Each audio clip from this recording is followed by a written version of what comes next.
Today, we have the pleasure of speaking with CJ Beatty right here from Winston-Salem, North Carolina. CJ, now a motivational speaker of all levels, started playing high school baseball, learning vital information from an inspirational coach. That coach encouraged him that he was capable of more at the young age of 13. He continued to play baseball and earned a full scholarship to play at NCA&T and was drafted to the MLB by the St. Louis Cardinals. CJ's life turned for the better toward motivational speaking after his lessons of failure sent him off on his journey to encourage others to never be afraid of failure. Listen in to today's episode to hear CJ's powerful lessons on failure and staying in the fight. All right. Today on the Sport Fuels Life podcast, we are here with CJ Beatty. Thank you so much for joining us today. I appreciate it. Thank you guys for having me. Yeah. So born in Winston-Salem, have a background playing baseball and went to A&T and then went on to play pros. And now you're a motivational speaker. So I guess if you could just maybe share a little bit about your background and introduce yourself to our listeners. Yes, no worries. Definitely shouts out to the men upstairs. God has really been a very, very, he's the biggest piece of my life. And he's given me this platform that I have now. He gave me the ability to play baseball. But I grew up in Winston-Salem and went to Parkland and graduated from Glenn High School. And at Glenn High School, I was able to do some pretty good things on the baseball side. And they led me to get some major awareness in the scouting world that took me to North Carolina A&T State University on a full baseball scholarship. At A&T, I did pretty well. Got a first team All-American and a lot of All-American statuses and all conferences, and led me to get drafted by the St. Louis Cardinals. And while I was playing in the minor leagues, I felt the calling to be a motivational speaker. It's no better feeling than motivating people, and what that gives you. It's like an adrenaline rush. So I went after that. Once I found out that people could pay you top money to do what I was doing for free, I said, "Oh man, this is the life that I want right here, and just motivating people for a living." So that's really how things kicked off for me. And now I have a business that's centered around motivation and sports and building the community through motivation and youth sports. Yeah, so let's start back at Glenn High School. When did you know, or what coach did you have potentially influencing you, or family member, or friend that was like, hey, you have an opportunity to do something on a bigger stage than just play high school ball? Or was it just a love and a self-passion of driving yourself? Yeah, I think it was more on the love of just playing. I really didn't understand that I had a great shot, and it was before Glenn. It's like around that 13 years of age when I started to excel and see the difference between me and other people on my team. But I was just playing the love. I was playing for the love of the game. But I would say when it really started to become something that I needed to work for, Coach Dale Imes at Grove High School, call him Daddy Imes. He was the one that was like, "Hey, you might think you're good, but you're just not good enough. Continue to grind." That was that crash course that I had with life going through Coach Imes, because he really helped me when it become. He really helped me. He humbled me. Let's just say that. He humbled me. So I felt like I was already there and alive. Coach Imes really put into perspective. Hey man, you got a lot of work to do. He was the first coach to really put me in check with, you got a lot of work to do. So I think Coach Imes is one of the leading factors into, you might be good, but you're not great yet. You got a lot of work. Yeah, and so what were some things that maybe he instigated change within you? Were you just all of a sudden like, wow, I need to practice more? Were you like waking up? Were you earlier? Were you training extra? Or were you just a little bit more intentional with your training to kind of keep separating yourself? It was, yeah, I think the biggest thing that he was real big on showing up way before the time. I was the one that was showing up on time. But if you're on time, you're late. He was the one that introduced me to that. He was the one that introduced me to stop doing just enough and do more than enough. He was the one that introduced me to the moment you think that you're great, it's over for you. It's just a deeper level of thinking is what he introduced me to. Without me even understanding it, he was the one that was kind of pushing me towards mental toughness and what that looks like to handle failures and overcome it. So yeah, because up until that point, it was just more so I was one of the best players, if not the best player on every team I played on. So I didn't have nobody really to push me out. Then I got to high school and he was just like, listen here, freshman, you're gonna have to understand, get in line. There's a higher level to play that's going to take higher level of thinking. Yeah, and failure is a common thing in sports that the theme always provides lessons, right? So lessons from failure in high school sports, college sports, professional sports. What are your three most memorable failures? Not maybe the worst failures, but most memorable failures to you that stick out and that you kind of hold on to and that drive you through training practices, your motivation. I would say my first most notable failure ever in my life was when I got released by the St. Louis Cardinals. That was one of the most iconic failures because it was like my whole life I've been like the best, been one of the best, if not the best. And all of a sudden, when you get released, you're like, what? You're firing me? Like, what? I don't even know what that feels like. I don't know what that is. So to be able to have that moment happening for me, it's tough. It really was. And I would say the second one would be once I got released, it's kind of happened in that order. Once I got released, I've been on this mission to try to get re-signed again. So putting everything I could into getting re-signed and it's still not being enough after a season of crushing it, hitting all of my goals, and it's still not being enough. I felt like a failure then. I felt like quitting. And then I would say the third thing was, if I had to say it, was when I retired from playing, when I got into pro scouting and pro coaching, that little, maybe this is it right here. Maybe I'm gonna make it to the big leagues as a pro scout or a coach. Maybe that's what it is. And when that didn't work out, that was another failure in my life that was trying to figure out my next move. So I think those were the top three adversity moments inside of my life that really helped cultivate who I am today. Well, and it's just interesting how different failures can kind of change the previous plan that you had for yourself, but now you have found yourself living the dream and really enjoying what you're doing. So what's something that you've learned from those failures as far as pivoting and kind of finding the next way to be successful? I think the biggest thing that I learned from those moments were just to stay in the fight because no matter what, if you stay in the fight, you're going to learn from it. I mean, seriously, no matter what area you're in life, if you stay in the fight, it's inevitable that you're going to learn and gain wisdom. Once I understood that staying in the fight, I gained wisdom, it really became a part of my DNA as a person. And that's what led me into this entrepreneurship lifestyle that I'm into today is just, hey, man, when failure happens, embrace it. Mm-hmm. Because whenever failure leaves, wisdom is left. I fell in love with that routine. So when I get punched in the face, I'm just kind of laughing it off like, yo, you're gonna have to give me a harder punch than that because I'm staying in this for the long run. I'm in this for the long haul. So I think those failures really did help me when it comes to being a fighter mentally. Because in order for you to get back up, you got to become a person stronger mentally, more so than physically. And that's what those moments really taught me there.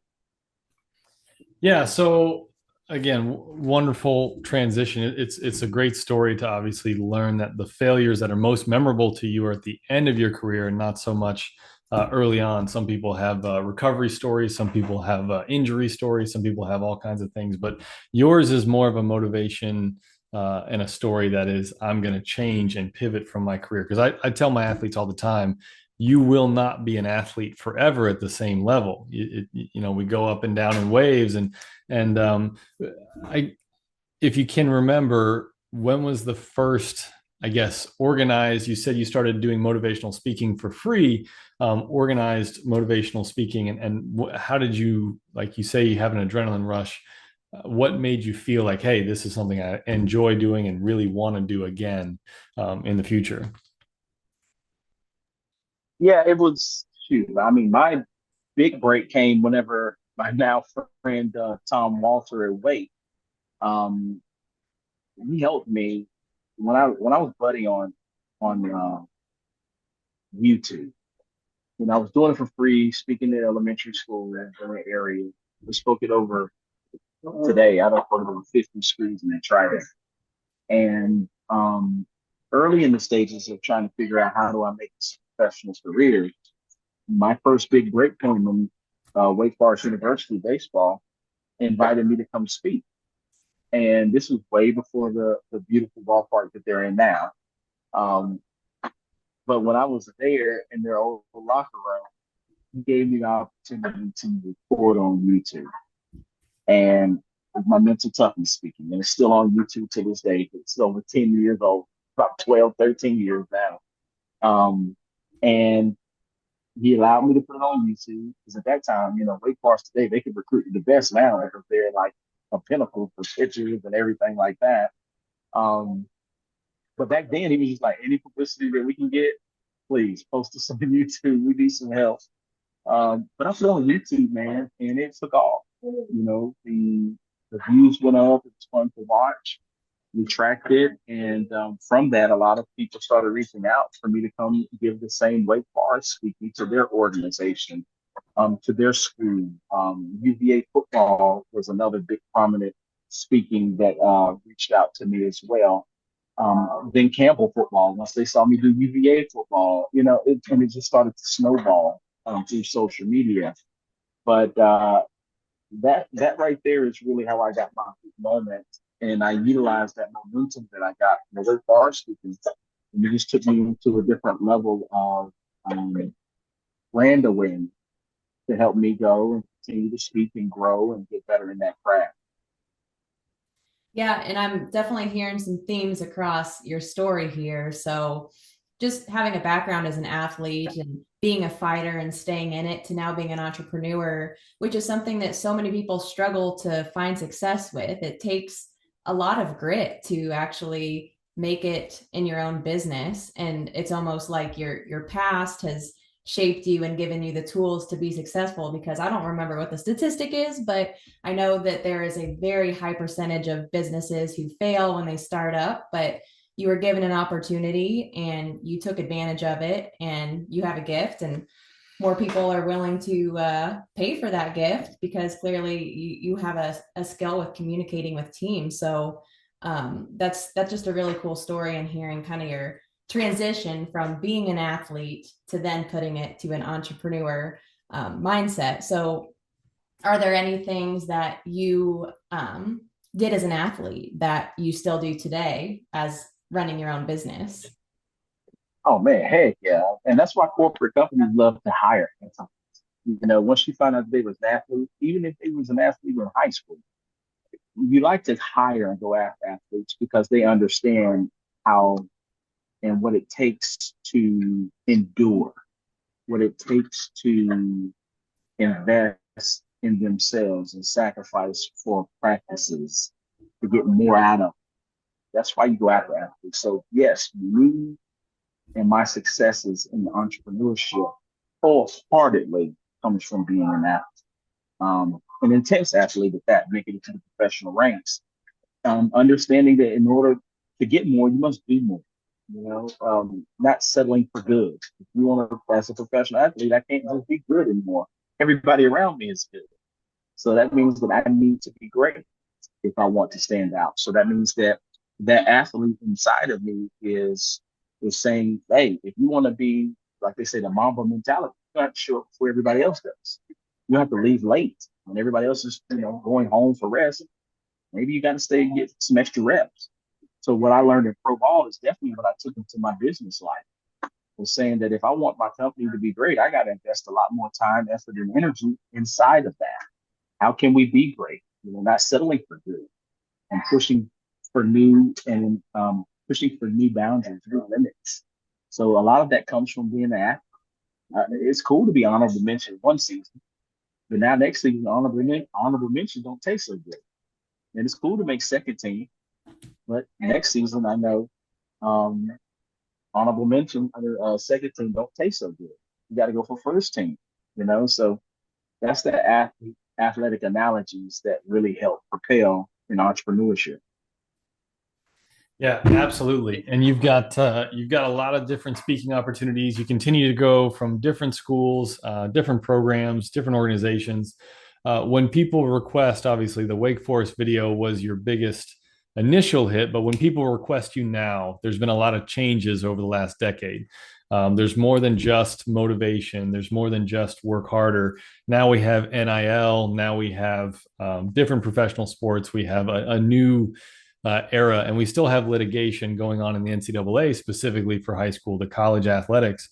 Do you see any reoccurring themes from the people who are requesting you now to maybe touch on some of those scenarios or touch on just something that's repetitive the most often in your meetings with different teams?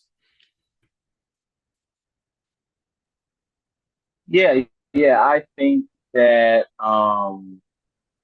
I think that hold on, can you guys see me? Yes. Okay. Yeah. I think that well, I just had some calls coming in, sorry. But I think that the most important thing that when it comes to people still wanting me is they are wanting to know how to bounce back. I mean, that doesn't change. That bounce back doesn't change no matter what year we're in or anything. People are always asking about confidence. How do I gain confidence? How do I bounce back from injury? No matter what's going on in NIL, they want to know, how do we bounce back?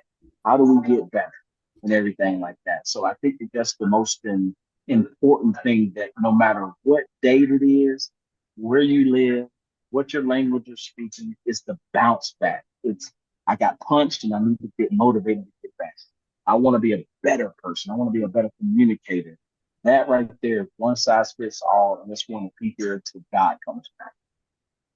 Yeah. And so you've talked with a lot of teams and maybe seen a lot of different struggles. Is there anything that you've seen kind of like recurring that maybe helps one team bounce back or one individual bounce back quicker than another person?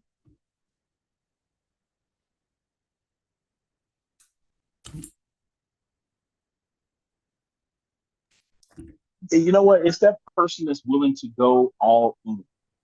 You know what I'm saying? Every time I talk to a championship level team, it's the team that is selfless, right? It's that team that is putting others for them.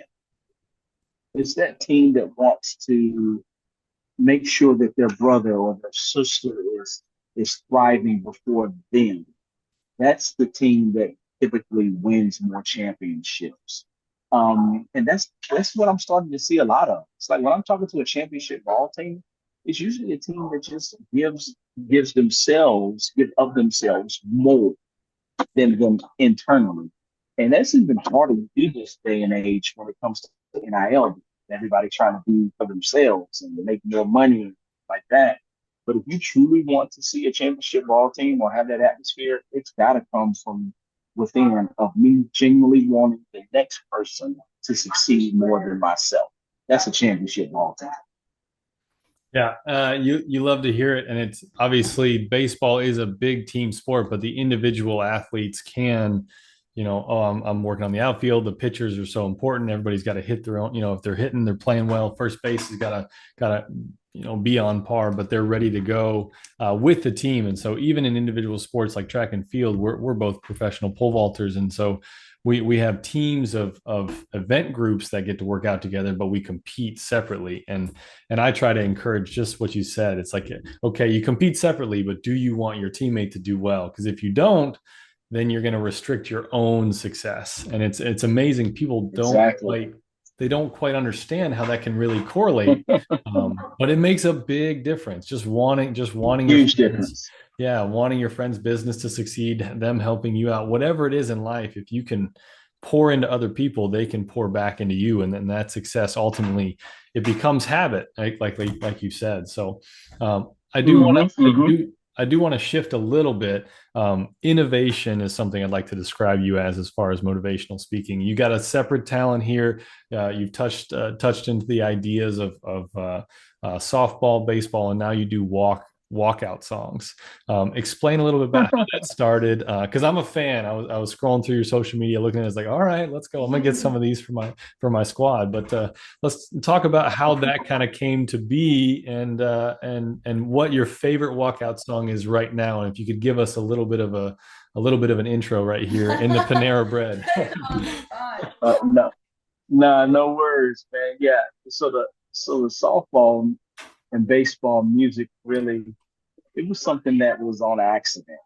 I one day wanted to break the everyday grind of entrepreneurship, and I wanted to do something different for the day. I think it was like a rainy day, so I couldn't get outside and got tired of playing video games and all of that. So I don't know. I just had this inkling to want to do some music.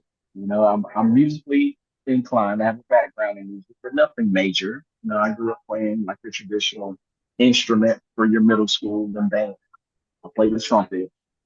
In church, I grew up playing the drums, so I had a little background. Could play the piano by ear, but not by sheet music. So I was just like I had a little background. Um, So one day I just made a song. It's still out there to this day. It's called Message to My Haters. Yeah, I had a song called Message to My Haters. And I literally only made that song to hold over the heads of my friends to be like, yo, your boy's on iTunes. Go check me out. And 99 cents. Go check me out. You know what I'm saying? And that's the only reason I made it. I put out a few posts on my Instagram back in the day, a few posts, and I checked my back office maybe about 2 months later, and people were buying the song. And I was like, oh shit, people are buying this? Man, I'm getting ready to make some more. If they want some, I'm gonna make some more. And from then on, I just said, well, look, if they like that, imagine if I like, imagine if I take it serious. I really didn't put a lot of time and effort into that. It was just something funny. But I said, I think we might have something here. Let me make some more baseball music. And then I made out a EP called Baseball Feel Good Music Volume One. I put out 6 songs. My first song was uh, Mr. Drop a Bomb. I mean, excuse me, Mr. I Don't Bunt, Bad Umpire, and Who Born, and the world ate it up. It was like people were just like drooling over it. You make some more, and here we are now. And my music is international, man. I'm actually flying places, performing songs, making appearances. And according to my Spotify, I have like over 1,500 people in the United States that listen to me more than any other mainstream artist. It's so crazy to know that, right? Take Wow. that, Drake. Take that, Drake.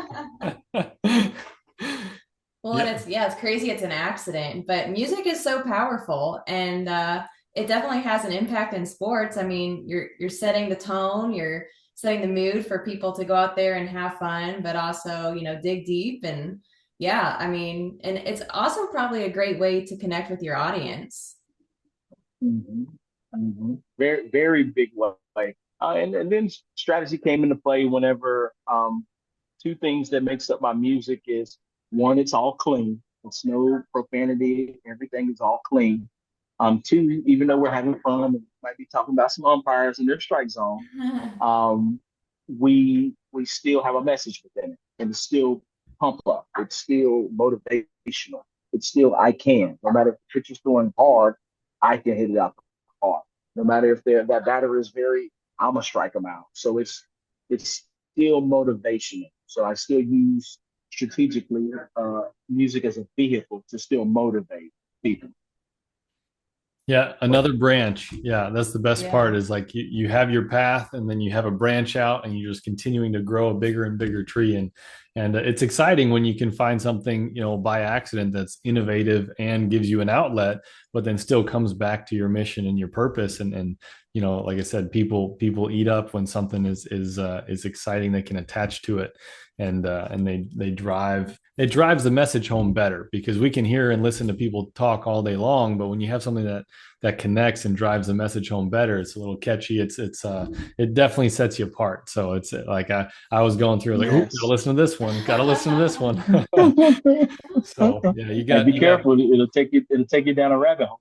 well, you now have 1,501 subscribers that listen to you more than any other. There we go. Yeah. There we go. That's what I'm talking about. Yeah, what's the coolest, I guess, you had a couple on there, but coolest like maybe fan video from one of your songs that you remember specifically? Because you got a couple songs, some people have done some TikTok dances are all the rage nowadays, but you've got some Instagram posts. What's the one that is most memorable to you about somebody, taking your song to the next level? Yeah, man. I mean, I think I've pinned it on my Instagram. I mean, golly, I have a couple of videos, the fans dancing to some of my songs. My number one song of all time is on the softball side. It's the number one, it's voted the number one uh, walkout song for softball. It's called Roll My Boat. And it has, by itself, it has over a million streams. And that's crazy because I've created my own genre in hip hop. It's called softball hip hop music, right? And it has over a million streams. Every softball girl on this planet has heard that song. Either they know it or they heard it before. And it just tickles my heart to be Aw. able to go to any little softball tournament and then for them to be like, oh my God, that's Mr. Row My Boat right there. There he is. Look at the picture. People crying and everything. I'm like, oh my God. But yeah, man, I think one of the things that touched me the most is when I do my meetings. One of my videos went viral because I done a meet and greet, surprise meet and greet, and we had a town drive about 3 hours. They band up together. They drove about 3 hours out the way just for a 30-minute meeting. 3 hours, right? Um, and it touched me deeply because they fundraised just to be able to get a glimpse of C.J. Davis. And these kids, when they saw me, were speechless, mouth open, because they didn't even know what they were doing. They thought we were traveling somewhere. And when I came around the corner and see their video, I mean, see their faces in the video, it was priceless, man. And I just thank God every day that I get an opportunity to pour that type of love and energy into people. So music is awesome. Yeah, and I guess I'm curious a little bit more about the visits that you do with different teams, and I guess what the booking process would be when teams or an organization might reach out to you for you to come meet with their team. Is it kind of like a one-time thing, or is it more commonly something that you might work with them a couple times throughout a season? Um, it's I always say the same thing over. It's an a la carte menu. You know, most teams um, might want me to come and just do. Some teams might want me to come and just do an appearance. Like, well, they just want me to come out to the fields and wave and be with people and fellowship with them. Maybe do a couple of songs with the group and take pictures and autographs. That's more of an appearance. Others might want the whole shebang of appearance and motivational speaking, where they make an event out of it for the day. I mean, for that event. And that's about a 2 to 3 hour thing where I might come in and say hello to everybody, do a big motivational speaking. And then there's weekends where Friday night is motivational speaking and musical performance, and Saturday is a camp and clinic. And Sunday might be like a VIP breakfast before they send me off to the airport. So there's a whole menu centered around a CJ Beatty experience. Yeah, I bet those camps are big too. I didn't even think about that one as well, but I'm sure that you get to be in front of tons of kids at just different camps. Hmm. Hmm. Yes, yes. It's awesome. It's very intense. Well, cool. So I guess what's next for you? Do you have anything coming up in the next couple months that you're looking forward to? Yeah, yeah. I mean, I'm traveling often. I have a little break for about 3 weeks. But at the end of the month, I'm excited for the first time. I'm getting ready to go over to Korea. So going to South Korea to be able to continue to grow baseball and softball in other countries. Cool. And have a big partnership over there. So I'm excited to go over there and meet everybody and continue to do my part in growing this great games of baseball and softball. Wow. Going international. That's pretty big. Yeah, traveling Yeah, the that's world. Nope.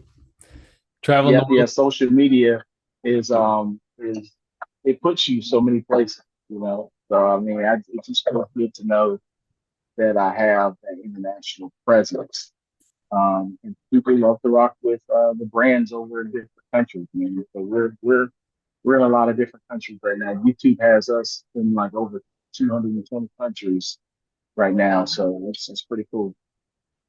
Yeah, so traveling international, you got motivational speaking, you got songs on Spotify. What's the best place for people to follow you if they don't already and kind of track and see what you're doing or listen to your music as well? What do you have a website that has all those links and how can we share that with our listeners? Yeah, I would say the most active places social media wise that I'm on is Instagram and TikTok. Instagram has more of my everyday lifestyle type motivation and things about what baby's doing. TikTok is more driven specifically about 90% of everything on TikTok is more music based on what I'm doing musically. Um, but if you want to learn more about everything, you can go to cjbeatty.com that has everything on it that you might need to find out, merch, speakings, and what I've been up to, corporate speakings, and everything like that. Awesome. And one more thing before we leave, do you have a favorite quote or I guess motivational mantra that we could leave with our listeners for today? Maybe something they can tape up on their mirror in their bathroom. Oh yeah, for sure, for sure. My favorite quote that I came up with is, and I live by this, and I freaking love it. We touched on it already. Is never be afraid of failure, because without failure, success becomes nearly impossible. Never be afraid of failure, because without failure, success becomes nearly impossible. So that's just something to that I take with me everywhere. It's just I had to learn how to embrace failure, you know, and I teach people to run towards it instead of from it. So if you can learn how to acquire a taste for failure, you'll quickly become a success because everybody else just runs from it. I Yeah. run towards it. Well, that is true. And you're definitely a testament to that. And I know a lot of people shy away from failure. I've been guilty myself, but when you can embrace that mentality that failure is necessary to get you to that next level, your life is going to change. Mhm. Instantly, instantly. All right. Well, thank you so much for joining us today, CJ. We really appreciate all the knowledge you shared with us, and we're excited to share that with our listeners and let them go check out maybe some of your songs. Oh, that'll be good. That'll be good. Thank you guys for having me. You guys do a phenomenal job, and I was looking forward to this, and I'm so glad that I was be blessed with this opportunity to be on the podcast. Yeah. Absolutely. Well, we're lucky to have you. We'll be looking forward and following you here in the future. All right, thank you guys. All All right. right. Thanks. Have a Thank good you. one. Hey guys, thank you so much for taking the time to join us today. If you liked this episode, then please go ahead, subscribe, like, or comment. This helps us grow more than you know, so we can keep making more content like this. Or you can visit us on sportfuelslife.com and register to become a member for free. So you never miss another podcast episode. Thanks for listening. Do it. You won't regret it.